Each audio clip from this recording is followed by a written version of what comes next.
네, 안녕하세요. 안녕하세요.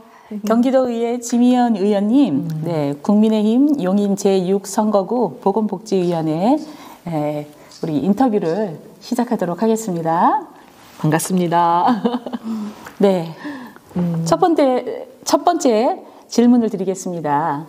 의원님 먼저 본인 소개 그리고 현재 맡고 계신 역할에 대해서 간단히 말씀해 주시겠습니까? 네, 안녕하십니까. 저는 용인 출신 경기도의원 생활 정치인을 표방하고 나온 상현 1동과 상현 3동을 지역구로 하고 있는 지미연입니다. 뭐랄까요, 이렇게 오래간만에 방송을 통해서 인사드리게 됐습니다. 좀 떨리고 좀 어색하고 좀 긴장된 게 크지만 언제나처럼 제 있는 모습 그대로 진솔하게 보여드리겠습니다. 저는 경기도 의회는 이번에 재선 9대 때 하고 10대 때는 낙선을 했고 11대 때 다시 재선을 해서 전반기에는 기획재정위원회에서 위원장으로 역할을 했고요. 후반기에는 여러분의 도민 여러분들의 가장 큰 삶에 하고 맞닿는 부분이라고 할 수 있죠. 보건복지위원회에서 활동하고 있습니다. 앞으로 좋은 효과가 도민들한테 그러니까 피부에 와닿도록 정책이 와닿을 수 있도록 열심히 노력하고 있으니까 지켜봐 주시고요. 함께 해 주시기 바랍니다. 용인 출신 지미연입니다. 여러분 반갑습니다. 네, 두 번째 그럼 질문을 드리도록 하겠습니다. 네, 이번 11대 경기도의회에서 의원님께서 특히 중요하게 생각하고 계신 의정 과제가 있을 텐데요. 네, 어떤 것들인지 말씀해 주시고 또 그 방향에 맞춰서 어떤 활동들을 이어오고 계신지도 궁금합니다. 글쎄요, 의정 활동 안에서 중요하지 않은 부분이 없겠지만 굳이 세 가지를 또 뽑으라고 해주신다면 현 시점에서는 첫 번째가 예산의 적절한 운용입니다. 아시다시피 도의원은 집행부를 견제하는 도민의 대표로서 견제하는 기능이 우선이기 때문에 그 세금, 재정은 결국 도민 여러분들의 혈세입니다. 이 혈세가 정말로 도민의 삶의 질 향상에 맞게끔 제대로 계획돼서 또 쓸모있게 집행되고 있느냐. 예산 집행의 효율성 부분을 따지는 부분에서의 가장 중요한 부분이 있고, 두 번째는 지금 현재 저는 보건복지위원회에서 활동하고 있잖아요. 그래서 복지 정책이 사용자 중심으로의 전환.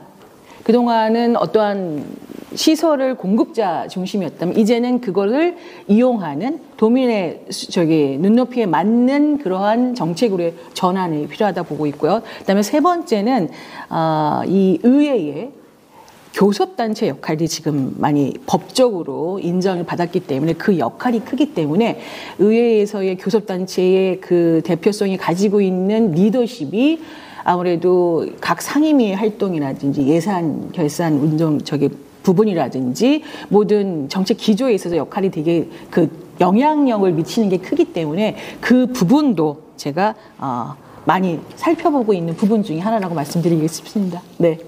먼저 말씀하신 3대 의정 과제와 관련해서 지금까지 거둔 중요 성과나 의미 있는 변화가 있다면 좀 더 자세하게 들려주실 수 있을까요? 네, 앞서 말씀드린 첫 번째 그 예산 운영 부분에서 말씀드린다면 제가 그동안 대체적으로 상임위에서는 그냥 그 심사를 하지만 관례적으로 그냥 습관적으로 이렇게 통과시켜주는 게 좀 관례적으로 이루어졌다고 할 수 있을까요? 그래가지고 집행부도 어차피 올린 거 의회가 승인시켜주지 않겠느냐 해서 아니란 자세로 많이 이루어졌었는데 제가 기획재정위원회 위원장을 맡으면서 그런 것에 좀 경종을 울렸습니다. 그래서 잘못 쓴 부분에 결산 파트에서는 잘못 쓴 부분에 대해서는 분명히 지적을 하면서 불승인도 했었고요. 그다음에 기금의 활용이라는 그 명문하에 방만적으로 운영되고 있는 것들에 많이 좀 지적을 했거든요. 그래서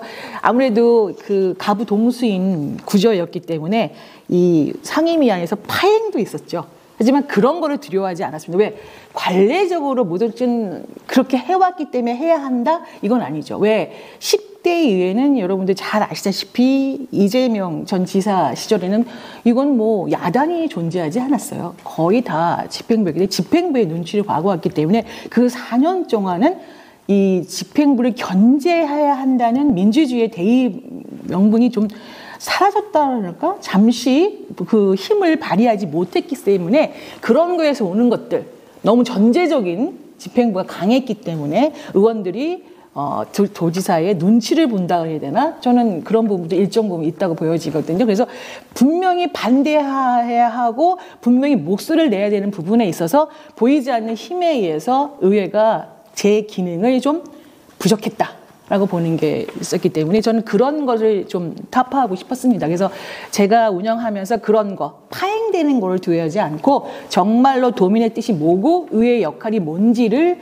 제가 말씀드리려 했다는 거, 그거 한번 말씀드리고 싶고요. 덧붙여서 제가 지난 2월에는 잘 아시다시피 그 극조 신용대출 사업, 그게 아마 아시다시피 그 정말 이거는 이재명 표 선심성 포퓰리즘 졸속 정책 중에 하나거든요. 그래서 그 부분에 대해서도 제가 문제점을 5분 발언하기도 했고, 그 복지재단의 그 방만한 운영하고 무책임한 행정 이런 거에서 한번 좀 이왕이면 제대로 정말 극조 신용자들이 어떻게 경제적으로 편안하고 안정되게 삶을 이룰 수 있는지 그것을 마련하라는 거, 실효성 있는 지원이 될 수 있도록 제가 촉구한 게 있습니다. 또 아시다시피 지금 경기도 예산안에 11조 원이 복지 예산입니다. 거대하고 방만, 그러니까 크거든요. 예산이 클 수밖에 없습니다. 앞으로 더 커지겠지만 그 부분에 대해서 어떻게 이걸 잘 예산을 효율적으로 운영할 것이냐. 그래서 지금 현재 있는 복지국은 너무 작다. 그래서 제가 복지실에 신설 같은 것도 주장을 했고, 그 다음에 그러려면 재정이 가장 중요하잖아요. 왜냐하면 아시다시피 한정된 재원 가지고 사업을 하려니까 이게 우선순위가 있고, 그 다음은 복지예산이 먼저 앞서설 수밖에 없기 때문에 이 부분 또한 우리가 지방 분권형 복지를 제가 주장을 하면서 정부 안에서 이 지자체에다 예산을 합법적으로 많이 지원할 수 있는 방법을 세원을 더 늘릴 수 있는 구조적인 개편을 제가 또 말씀을 주장을 했습니다. 그 부분이라는 거 말씀드리고요. 마지막으로 제가 교섭단체 말씀드렸잖아요. 그래서 그 부분은 의회 운영의 효율화 방안이라고 말씀드리고 싶은데, 아까 말씀드린 그대로예요. 그 어떤 의회 운영이 교섭단체의 리더십에서 많이 영향을 미치기 때문에 그것이 또 한쪽 그걸로 끝나는 것이 아니라 의회의 운영의 효율화 방안으로 끝나는 것이 아니라 도민의 복지와 교육, 경제, 안전 등 도민의 삶에 영향을 많이 미치기 때문에 리더십 특성이 의회의 효율성과 공정성에 어떤 영향을 미치는가에 대해서 이왕이면 좀 전문가의 의견을 들어서 한번 우리 살펴보자 해서 제가 이번에 연구 용역도 제가 발주를 해서 제가 좌장으로서 책임 연구를 하고 있거든요. 그래서 그러한 연구 영역의 결과가 나올 때까지 한번 또 제가 한번 지켜볼 거고, 9대, 10대, 또 11대, 제가 있는 11대, 그 다음에 11대, 12대, 다음에 내년에 지방선거를 통해서 오실 우리 국민의힘 구성원들이나 이 민주당 구성원들이 이런 자료를 토대로 해서 어떻게 하면 더욱더 도민을 위해서 필요한 정책들이 더 이렇게 도민 곁으로 찾아갈 수 있게끔 노력할 수 있는 어떤 텍스트북 운영, 교섭단체 운영의 어떤 텍스트북이 될 수 있도록 제가 지켜볼 예정입니다. 그래서 경기도와 도의회가 함께 협력해 정책을 만들고 또 평가하려면 어떤 제도적 운영 방식이 가장 바람직하다고 보시는지요? 우선 한마디로 말씀드리자면 소통이 가장 중요하거든요. 소통도 어떠한 소통이냐? 형식적인 것이 아니라 실질적인 소통이 돼야 한다고 생각을 합니다.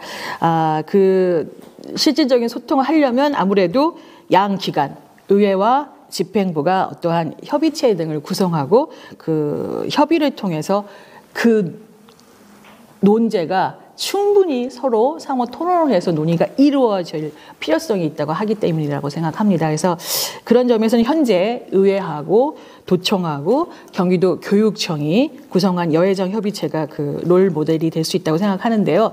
의회의 여당과 야당 또 그 교섭단체 그리고 집행부가 함께 이 대립을 이루는 주요 정책에 대해서 예산과 추진 방향 등에 대해서 논의하는 그런 구성한 그 협의체인데 이게 아마 시작된 지 얼마 안 됐을 거예요. 하지만 이런 것들이 조금씩 성과를 내고 있기 때문에 완전히 같을 수는 없겠지만 이러한 스타일로 의회의 각 상임위원회에서도 이런 소관 집행부와 실국 간의 협의체를 구성하고 그 안에서 실질적인 논의를 한다면 아무래도 형식적인 어떤 소통보다는 훨씬 좋은 효과를 내서 도민을 위해서 보다 더 나은 정책이 실현될 수 있는 기회가 오지 않을까 생각합니다. 그래서 형식적인 거 말고 그냥 소통합시다 말고 진짜 터놓고 얘기할 수 있는 실질적으로 힘을 가지고 있는 대리자가 아닌 실질적으로 집행부 내에서는 그 논의된 부분에 대해서 도지사한테 직언할 수 있는 분들이죠.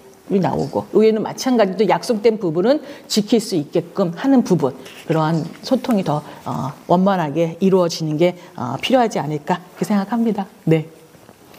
활동을 하시면서 지역 주민들과 함께한 일 중에서 특히 기억에 남거나 보람을 느끼셨던 순간이 있다면 어떤 때였을까요?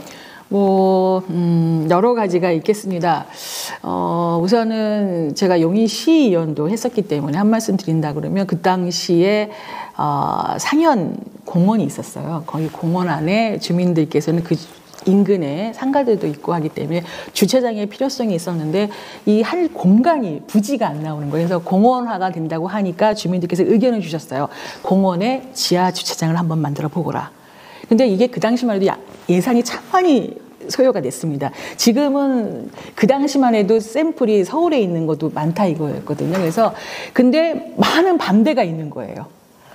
공원에 지하 주차장을 하게 되면 청소년 우번 범죄가 생긴다. 어두컴컴하기 때문에 문제점이 생긴다. 반대가 찬성 원하시는 분들보다 목소리는 더 많이 내신 거예요. 하지만 이건 분명히 필요한 사업이었고 또 주민이 원하시는 사업이었기 때문에 저는 끝까지 밀고 나갔습니다. 그게 어쩌면 저 지미연일 수 있거든요. 그래서 결국은 완성을 시켰습니다. 그리고 지금 이용도가 아주 좋습니다. 그래서 지금도 그 말씀을 하세요. 너였기 때문에 그것을 했었다.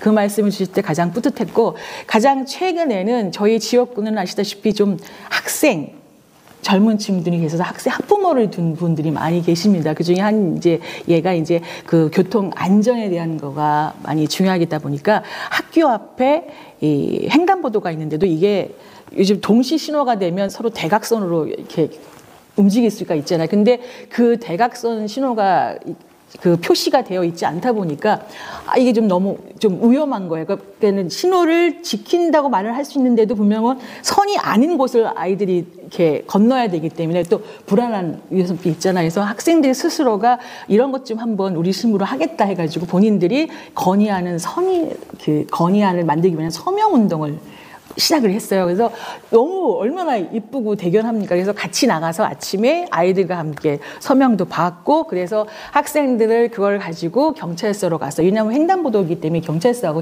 협의가 필요하거든요. 그래서 그 부분은 학생들은 경찰서로 서명부를 제출하고 저는 또 그걸 받아서 의회에다가 청원제를 통해 가지고는 이 문제를 해결했습니다. 그래서 아이들은 아이들 스스로 진짜 민주주의의 하나의 풀뿌리 민주주의 하나를 실천한 거죠.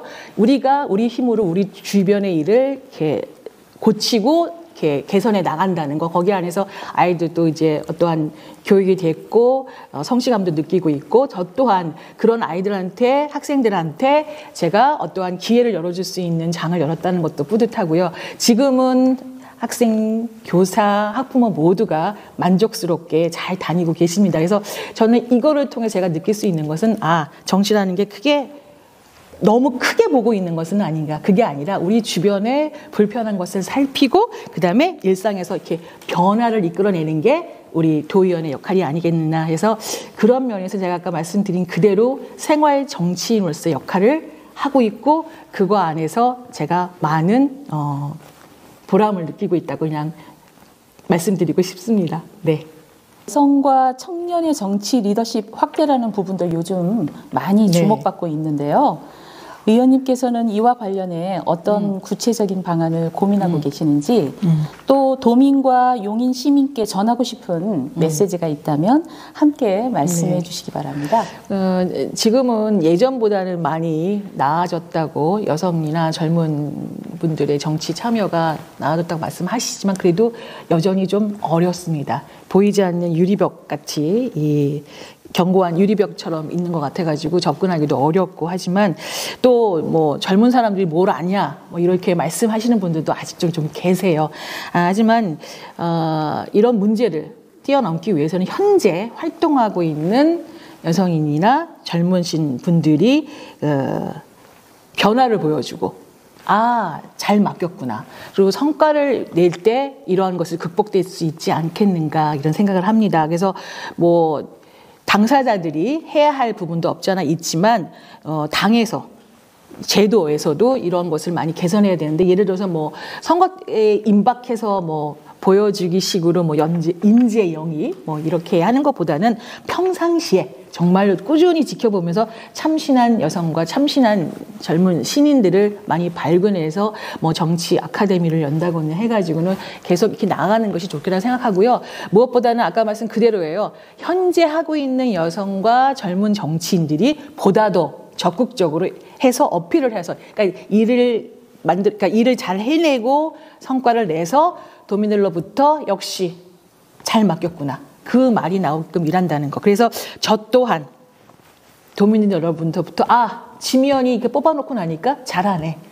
여자기 때문에 훨씬 더 똑부러지고 어떠한 외압에 굴복하지 않고 해내는구나. 라는 거를 받기 위해서라도 열심히 하고 있다는 거 말씀드리고 싶습니다. 아무래도 어려운 시간일수록 좀 더 자기 일에 열심히 매진하면 그 기회, 어떤 영역에서든지 열심히 매진하면 여성 정치, 여성 신인분들, 젊은 분들이 기회가 주어질 걸 생각하기 때문에 가능한 한 도전을 많이 하시고 문을 많이 두드리시길 바랍니다. 만약에 정말 어려우시면 저를 찾아오세요.